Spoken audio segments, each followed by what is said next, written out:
და მეორე თვისება არის ზუსტად ეგ უარყოფითი, რომ უფრო მეტად ვფიქრობთ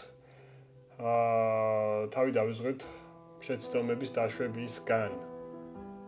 ვინ რას იფიქრებს, მეზობელი, ნათესავი, რა ვიცი, პეტრე, პავლე.